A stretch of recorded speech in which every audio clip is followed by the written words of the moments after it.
Danes bom pokazal, kako najhitrejše nabrušimo škarje. Tukaj imam škarje, ki so, običajno jih uporabljamo za rez vrtnic, trte, lahko tudi sadnega drevja. Tukaj imam posebno rezilo, ki je namenjeno prav za brušenje škarij.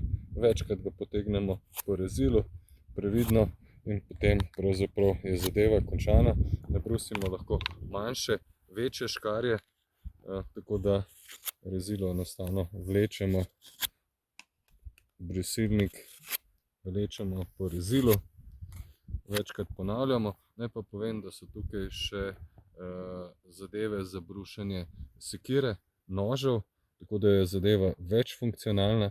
No, na tej strani pa seveda lahko nabrusimo tudi navadne kuhinjske škarje. In ko preverjamo, ali je zadeva res dovolj nabrušena, odrežemo kakšno manjšo vejico in vidimo, da je res čista, dobra, in to pomeni, da so pravzaprav škarje dovolj nabrušene in se lahko potem odpravimo v sadovnjak in pričnemo z delom.